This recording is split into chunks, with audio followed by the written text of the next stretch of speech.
triplex villas at Kollur, APR Projects. Sir ఈ రోజు nepo kids అనేటువంటి వాళ్ళందరికీ కూడాను మన ఇండస్ట్రీలో ఎవరెవరు ఉన్నారో అందరికీ తెలుసు. పెద్ద పెద్ద హీరోలు కానీ బాలకృష్ణ గారు, నాగార్జున గారు, వెంకటేష్ గారు, ఇంకా తర్వాత వచ్చినటువంటి జనరేషన్స్ వీళ్ళు వాళ్ళ పాత తండ్రుల తాలూకు లెగసీ అనేటువంటిది వాళ్ళ కెరీర్కి బాగా హెల్ప్ అయినటువంటి విషయం. It's an open fact. మీ విషయంలో మీ నాన్నగారు జగపతి పిక్చర్స్ అధినేత ఈవి రాజేంద్ర ప్రసాద్ గారి లెగసీ అనేటువంటిది to what extent it help you అనుకుంటాను? అడ్మిషన్ వరకు ఎన్ని అడ్మిషన్ ఫీజు వరకు ఓకే. ఆ తర్వాత అడ్మిషన్ గట్టి చేర్పించారు అంతే. అడ్మిషన్ వరకు పలానా వాళ్ళ అబ్బాయి అనేది ఒక అడ్రస్ ఉంది మాకు. ఆ తర్వాత చదువుకునే పైకి రావాలి, పాస్ అవ్వాలి. లేకపోతే అంటే నేను చేశాను కాపీ కొట్టి పాస్ అవ్వటం, అదన్నా చేయాలి. ఏదో ఒకటి అలా ఫైనల్గా మనమే చేసుకోవాలి. ఎంతోమంది I don't completely believe this nepo kids nepotism and all that. ఎందుకంటే ఇప్పుడు చాలామంది వాళ్ళ ఎక్కడ ఏ బ్యాక్గ్రౌండ్ లేకుండా కూడా పైకి వచ్చిన వాళ్ళు ఉన్నారు. చాలా మంది రామారావు, నాగేశ్వరరావు కాడి నుంచి తీసుకుంటే వాళ్ళకి ఏం బ్యాక్గ్రౌండ్ ఉంది, సరే వాళ్ళు పక్కన పెట్టండి. ఆ తర్వాత వాళ్ళ పిల్లలు అందరూ సక్సెస్ అయ్యారా? కాదుగా, అక్కడ కూడా ఫెయిల్ అయిన వాళ్ళు ఉన్నారుగా. సో పలానాళ్ళ అబ్బాయి కాబట్టి హీరో అయిపోతాడు అనేది దట్స్ అ మిత్. అండ్ ఇవాళ నిజంగానే చాలా మంది అడ్రస్ లేనాళ్ళు, బ్యాక్గ్రౌండ్ లేనాళ్ళు పైకి వచ్చి హీరోలు అయిపోయిన వాళ్ళు ఉన్నారు. So I don't believe that concept. It is talent today. Normal looking person also is looking very successful. ఇవాళ సక్సెస్ అయిపోతున్నారు. ఇవాళ ఓపెన్ అప్ అయిపోయింది మార్కెట్. సో దట్ ఈస్ అదే నిజం. మొదటి నుంచి కూడా అది ఒక అపోహ మాత్రమే రన్ అవుతూ ఉంటుంది సినిమా అడ్మిషన్ వరకు హెల్ప్ అవుతుంది. ఇప్పుడు అర్జెంటుగా నాకు ఒక అద్భుతమైన క్యారెక్టర్ ఉందండి, జగత్ బాబు గారే చేయాలి అని చెప్పేసి మీ దగ్గరకు వస్తే do you come back to heroism? Hero is a very vague term. Hero అనేది పాటలుండి ఫైట్లుండి హీరోనా లేకపోతే ఏంటనేది వాళ్ళ హీరోకి డిస్క్రిప్షన్ అంత ఇది కాదు. ఇప్పుడు అమితాబ్ బచ్చన్ హీరోనా? ఆయన కాదు కదా హీరో కంటే is solid character artist. He can total weight of the film he can take it on the shoulders. అట్లా చూస్తే అఫ్ కోర్స్ నాకు అటువంటి క్యారెక్టర్స్ వస్తే ఇంకా నేను చెప్తున్నా కదా, literally I won't look at remunerations or anything else. You will consider. ఇప్పుడు రీసెంట్గా రుద్రంగి అనే సినిమా, దట్ ఈస్ వాట్ నేను ఐఎమ్ బ్యాంకింగ్ అప్. క్యారెక్టర్స్ అయితే చేస్తున్నారు కదా ప్రస్తుతం. బాలకృష్ణ గారితో స్టార్ట్ చేశారు మీరు ఈ negative characters or whatever you call it. Balakrishna గారితో చేశారు, తర్వాత జూనియర్ ఎన్టీఆర్తో చేశారు, మహేష్ బాబుతో చేశారు, ఇలా చేస్తున్నారు. సీనియర్ హీరోలు అయినటువంటి చిరంజీవి గారు, నాగార్జున గారు, వెంకటేష్ గారు, వీళ్ళతో ఎందుకు మనకి ఇంతవరకు మ్యాచ్ అప్ అవ్వకుండా క్యారెక్టర్స్ రాలేదు అంతే. వస్తాయి, రాకూడదని ఏం లేదు. అక్కడ రాపోవటానికి ప్రాబ్లీ డెంట్ హ్యాపెన్ అంతే. క్యారెక్టరైజేషన్స్ కుదరలా. అంటే ఇప్పుడు నాకు గబుక్కని పెట్టుకోవాలంటే they should be a solid characterisation. లేకపోతే ఇంత మంచి సినిమాలు ఇచ్చిన ఒక సుకుమార్ అవ్వచ్చు, త్రివిక్రమ్ అవ్వచ్చు, కొరటాల శివ అవ్వచ్చు, బోయపాటి సీను అవ్వచ్చు, బోడంత మంది ఉన్నారు. వాళ్ళు గబుక్కని ఏది పడితే అది పెట్టేసి వాళ్ళని తక్కువ చేసుకోలేరు. సో అక్కడ కూడా మనకి ఒక బ్రేక్ పడుతుంది. అండ్ మనకున్న ఇండస్ట్రీకి ఒక చిన్న బ్యాడ్ ఏంటంటే ఎక్కువ ఫోకస్ ఓన్లీ హీరో మీద వెళ్తుంది. సో సినిమాలు ఇంకా ఓపెన్ అప్ అవ్వాలంటే తెర మొత్తం కనపడాలి. ఇంతే కాదు, తెర అనేది ఎంత ఉంటుంది. ఆ రోజులు ఎస్వి రంగారావు, గుమ్మడి గారు, రావు గోపాలరావు, నాగభూషణ్ గారు, ఎంతమంది వాళ్ళు ఉంటే కానీ సినిమా చేసేవారు కదా. వాళ్ళందరికీ సాలిడ్ క్యారెక్టర్స్, సాలిడ్ పంచెస్ ఉంటే తప్ప చేసేవారు కదా. అది తగ్గింది, మళ్ళీ ఓపెన్ అవుతుంది ఇప్పుడు రీసెంట్ టైమ్స్ లో. You know how south is doing. ఇప్పుడు సౌత్ నార్త్ అనేది కాదు, ఐఎమ్ జస్ట్ సేయింగ్. ఇప్పుడు ఓపెన్ అప్ అవుతుంది. ఆ ఓపెన్ అయినప్పుడు కథలు వస్తాయి, స్క్రిప్ట్లు వచ్చినప్పుడే కదా నా క్యారెక్టర్ వస్తుంది. ఇప్పుడు లెజెండ్ అనే సినిమాకి రెగ్యులర్ విలనే మామూలుగా, బట్ ఆ characterisation is taken to the next level. So అట్లాంటి క్యారెక్టరైజేషన్ కుదరాలి, అంతేగాని మిగతా ఏమన్నా వచ్చినాయి అసలు అంటే ఇంతవరకు అప్పుడే రాలేదు. ఎందుకంటే మిమ్మల్ని చిరంజీవి గారు ఆపోజిట్గా చూడాలని, అంటే మాకు ఇక్కడ ఇంత పవర్ఫుల్ విలన్ ఉన్నాడు, మాకు why should be go for other లాంగ్వేజ్కి వెళ్ళి తెచ్చుకోవాల్సి ఉంటుంది. నేను నా బాధ మొదటి నుంచి నేను యాజ్ అ జర్నలిస్ట్గా నేను ఫైట్ చేశాను. మనకి ఇక్కడ ఆర్టిస్టులు ఎమర్జ్ అవుతున్నప్పుడు మెయిన్ క్యారెక్టర్స్కి పోయి పరాయి రాష్ట్రాల నుంచి ఎందుకు తెచ్చుకోవటం అనేటువంటిది ఒక ఫీలింగ్ నాకు మొదటి నుంచి. As a journalist I use to fight for the cause అనమాట. ఇప్పుడు మీరు విలన్గా టర్న్ అయిపోయి 2013లో లెజెండ్ తోటి మీరు స్టార్ట్ అయిన తర్వాత you have given wonderful this thing. బ్రహ్మాండాన్ని పెద్ద విలన్గా ఎస్టాబ్లిష్ చేయడం జగన్నాథ్ బాబు అనేటువంటిది. ఇది అవుతున్న టైంలో బయట నుంచి ఒక సముద్ర కనిను, ఒక బాబీ సింహాను, లేకపోతే విజయ్ సేతుపతి, ఇలాంటి వాళ్ళని తీసుకొచ్చి చేయిస్తున్నారు క్యారెక్టర్స్. దీంట్లో అనేటువంటి ఒక ఫీలింగ్ ఒకటి ఉంటుంది. Why not they are making proper use of కొత్తగా ఒక ఆర్టిస్ట్ ఎమర్జ్ అయినప్పుడు దాన్ని ఎందుకు యూజ్ చేసుకోవట్లేదు అనేటువంటి దానికి మీరేంటి? యూజ్ చేసుకోవట్లేదు అనేది నేను ఒప్పుకుంటా, కానీ సమ్ టైమ్స్ కమర్షియల్ ఆస్పెక్ట్స్ ఉంటాయి. వేరే లాంగ్వేజ్ వస్తే ఆ లాంగ్వేజ్ లో ఆడియన్స్ పెరగచ్చు, మార్కెట్ పెరగచ్చు, they could be other reasons. వీటన్నిటికంటే మించింది ఏంటంటే ఒక జబ్బు మనకి. ఇక్కడ ఒకటి ఉన్నాడంటే అది పక్కకి తర్వాత ఆలోచిస్తారు. It is not priority. ఇది ప్రయారిటీ అవ్వదు. ఇంకెవడున్నాడు ఎతుకుదాం అనేది అదొక ప్రయారిటీ అయిపోతుంది అంతే. అట్లా డైవర్ట్ అవుతున్నారు తప్ప మనల్ని తీసుకోకూడదు, మనల్ని పెట్టకూడదు అంటే నన్ను పెట్టుకోకూడదు అనుకునే వాళ్ళు కొంతమంది ఉంటారు, నేను పైకి రాకూడదు అనుకునే వాళ్ళు కొంతమంది ఉంటారు. అది అలా వాట్ ఎవర్ రీజన్స్. అది పక్కన పెడితే I would sometimes I support them when it is commercial. వాళ్ళకి అవతల డబ్బులు ఎక్కువ వస్తున్నప్పుడు ఆటోమేటిక్గా అవతల వాళ్ళ దగ్గరికి వెళ్తారు. కొంతమంది పంతానికి ట్రై చేస్తారు, ఎందుకు ఇక్కడ ఉన్నాడు కదా ఇంకోళ్ళని చూద్దాం అనేది, అది పంతానికి ప్రూవ్ చేద్దాం ట్రై చేస్తారు. It works, it doesn't work some times. మనల్ని పెట్టుకోవాలి, మనమే చేయాలనేది నేను అనుకోను. That is something I don't agree completely. అవతలాడు సూట్ అవుతాడంటే అవతలాన్ని పెట్టుకుంటాం, ఎవరు సూట్ అవుతారో దానికి వాళ్ళే చేయాలి. ఇప్పుడు బాహుబలిలో రమ్యకృష్ణే చేయాలి ఆ character. There is no choice. అట్లా కొన్ని క్యారెక్టర్స్కి డైరెక్టర్కి తడితే ఆడు ఎక్కడున్నాడు ఎంత చిన్నాడైనా కాళ్ళు పట్టుకునే తీసుకొచ్చేస్తాడు.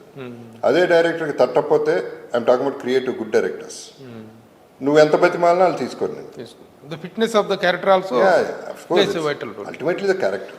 ఇప్పుడు జగత్ బాబు క్యారెక్టర్స్ చేస్తున్న తర్వాత high posh characters like Nannaku Prematho ఒక కార్పొరేట్ స్టైల్ ఆఫ్ శ్రీమంతుడు ఒకటి అద్భుతమైన కార్పొరేట్ స్టైల్ ఆఫ్ ఈ క్యారెక్టర్స్లో చూస్తుంటే బా విలన్గా అయినా కూడా ఎంత అందంగా ఉన్నాడు, నెగిటివ్ అయినా ఎంత బాగున్నాడు, ఇంత స్టైలిష్గా ఉన్నాడు అనేటువంటి feeling.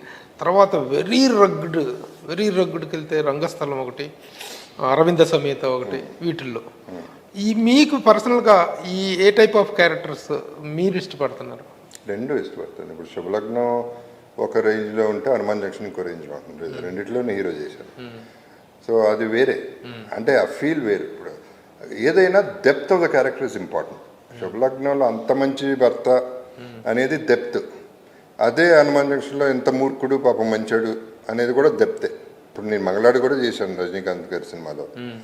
So depth of the character is more important. అది I enjoyed, honestly I enjoyed doing harsh villains because that is not me and it's a challenge for me. It is a challenge.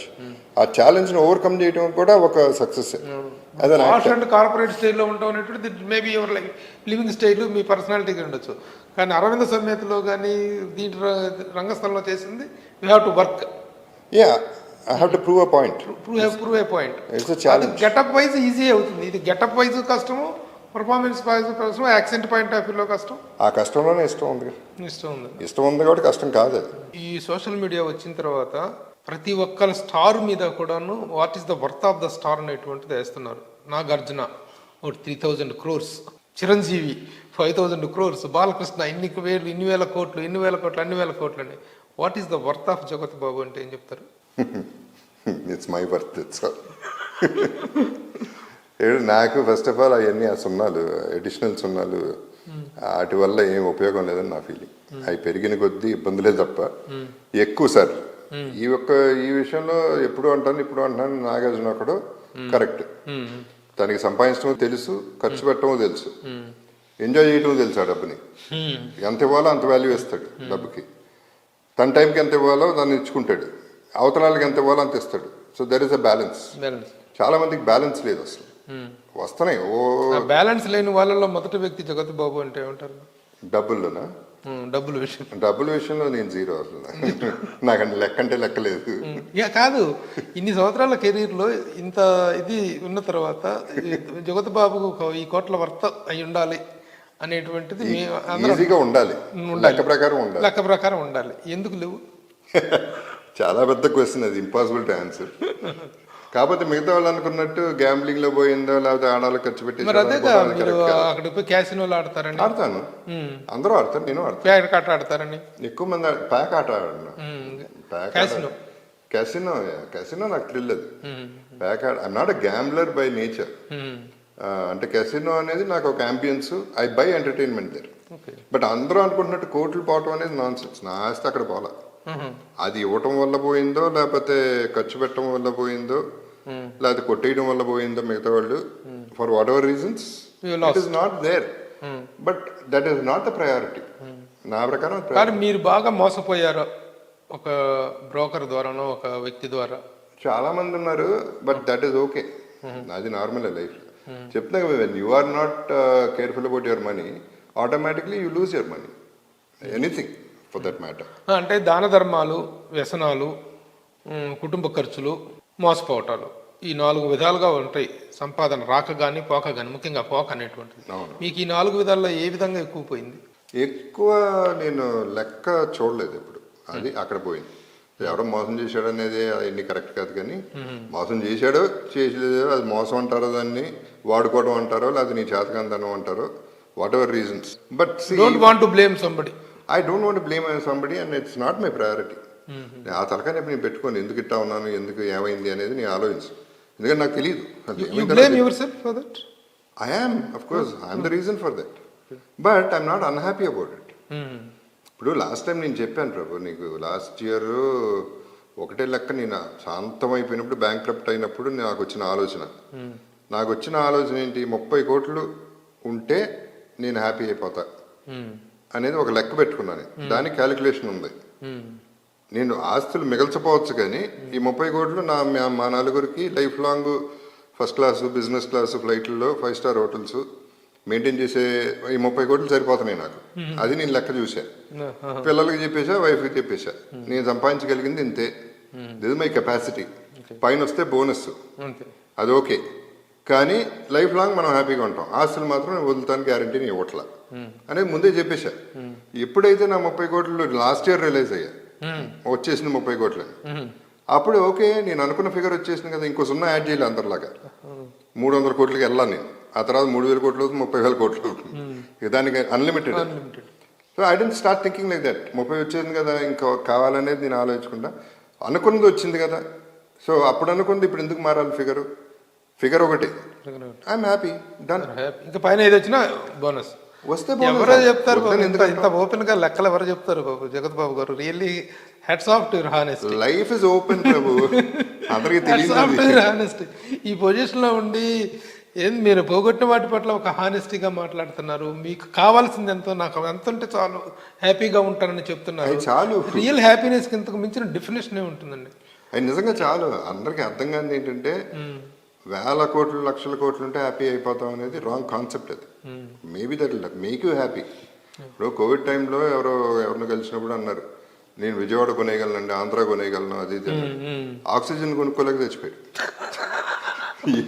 ఎన్ని లక్షల కోట్లు ఉంటే ఏంటి ఉపయోగం? ఊపిరి అనేది అన్నిటికంటే మోస్ట్ వాల్యుబుల్. నేను అదే అంటాను, అందరూ నాది నాది నాది అని పడి వస్తున్నారు. ఊపిరి కూడా నాది అని పీల్చి వదలకుండా పట్టుకుని కూర్చోండి, ఉక్కిరి బిక్కిరే చచ్చిపోతారు. ఇప్పుడే అదే చచ్చిపోతున్నారు. డబ్బులుండి ఊపిరి బిగించుకుని, డబ్బు బిగించేసి, డబ్బు పిచ్చితో ఊపిరి ఆడట్లేదు మనిషికి. మీరేంటి ఎతిస్తా తీయిస్తా? మీరు నాస్తికులా ఆస్తికులా? నే ఇస్తూ కాదు అంటే ఇప్పుడు ఈ ఆలోచన విధానం, ఇప్పుడు మీరు చెప్తున్న ఇవన్నీ వింటుంటే ఒక రకమైనటువంటి ఒక ఫిలసాఫికల్ యాంగిల్ అనేటువంటిది కనిపిస్తుంది మీ మాటల్లో, మీ ఆలోచన విధానంలో. ఇది ఫిలాసఫీ అంటారో నాకు ఏంటో, నేను దీనికి పేరు పెట్టలేను ప్రభు. కాకపోతే నాకు అర్థమైంది, లైఫ్ ఫస్ట్ ఆఫ్ ఆల్ తృప్తి అనేది మోస్ట్ ఇంపార్టెంట్ థింగ్ అనేది నాకు అర్థమైంది. ఇది చాలు, ఐఎమ్ హ్యాపీ విత్ దిస్ అనుకుంటే ఒక ఫుల్ స్టాప్ పడింది అక్కడ, లేకపోతే కోమానే అయిపోతుంది లైఫ్. ఫుల్ పేజ్ మనకి కోమాలో ఉండిపోతున్నాయి, ఫుల్ స్టాప్ ఎక్కడ పడతాను. సో ఐఎమ్ సేయింగ్ నేను ఫుల్ స్టాప్ పెట్టుకుంటా. నాకు when you not desiring, when you're not dying for something, నాకు అది కావాలి ఇది కావాలి, ఇది లేదు అది లేదని పడి చేస్తుంటే పాకులాడుతూనే ఉంటాం. ఏదో పరిగెట్టి పాలు తాకంటే నిలబడి నీళ్లు తాగడం, ఆ టైప్లో నేను నిలబడి నీళ్ళు తాగుతాను. I like to be that than running after things, begging people. And ఇప్పుడు ఎప్పుడు ఇట్లా ఉండాలి, కానీ ఎప్పుడు ఇట్లా ఉండకూడదు. పుచ్చుకునేటప్పుడు ఓకే, అడుక్కోకుండా ఉండాలి. ఆ పరిస్థితి అయితే తెచ్చుకోకూడదు, కరెక్టే. ఆ పరిస్థితికి వెళ్ళినండి, ఆ పరిస్థితి కూడా చూసినండి, కానీ అడుక్కోకుండా మళ్ళీ లక్కీగా ఎలా కుదిరిందో. ఇప్పుడు దానికి ఏమంటావు నువ్వు? నేను ఎట్లా మళ్ళీ వెనక్కి వచ్చాను? అయిపోయినాయండి, కంప్లీట్గా అయిపోయినాయండి. లిటరల్గా సినిమా లేదు. చెప్పాను అంతకుముందు కూడా, 2 ఫోన్లు చేతిలో పట్టుకుని ఎవడన్నా ఫోన్ చేస్తే బాగుండని వెయిట్ చేసిన రోజులు ఉన్నాయి. అక్కడి నుంచి టర్న్ చేస్తే రివర్స్లో వచ్చింది కదా మొత్తం మళ్ళీ. వచ్చింది. సో ఎలా వచ్చింది? Because I was satisfied. ఇంత వస్తే చాలా అనుకున్నా కాబట్టి, అండ్ ఇస్తేనే వస్తుంది. అండ్ టెల్లింగ్ లిటరలీ వాళ్ళు రాజమౌళి గారి ఫ్యామిలీ తీసుకుంటే ఆస్కార్ వచ్చినా ఇంకోటి వచ్చినా సినిమాలు తీయటం ఒక ఎత్తు అయితే, వాళ్ళు తీసిన పద్ధతి, వాళ్ళు తీసిన క్రియేటివిటీ, వాళ్ళు తీసిన గొప్ప సినిమాలు అన్నీ ఒకటైతే, వాళ్ళు ఏదైతే నేచర్కి ఇచ్చారో అది వెనక్కి వస్తుంది. వాళ్ళకి ప్రేమ, ప్యాషన్, ఒక భక్తి, ఒక యోగి లాంటి వాళ్ళు వీళ్ళందరూ.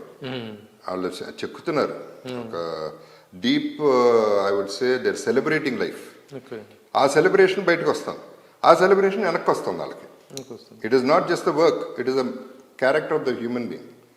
అవన్నీ కూడా బాగా హెల్ప్ అవుతుంది. I'm saying these are much more important than the money you're getting. Money will follow, that is what I'm saying. నాకు మనీ తక్కువ అవ్వదు ఎప్పుడు, నేను ఎంత ఖర్చు పెట్టినా నాకు వెనక్కి వస్తుంది. సర్వైవల్గా వెనక్కి వస్తుంది. 1000 లక్షల కోట్లు అంటే రావు, వస్తే వస్తే లేకపోతే. 30 కోట్లకు పైన బోనస్లు ఎంత వస్తాయో చూసుకుంటే వెళ్ళిపోదు. ఇప్పుడు ఏదో 30 కోట్లు అయితే దిర్ ఇస్ వెరీ ఓపెన్. అంటే ల్యాండ్లు పడిపోయి అన్న రెసిస్టెన్స్ వస్తుంది తప్ప, అదే ఇన్ఫ్లేషన్ వస్తే 500 కోట్లు 1000 కోట్లు అవుతాయి.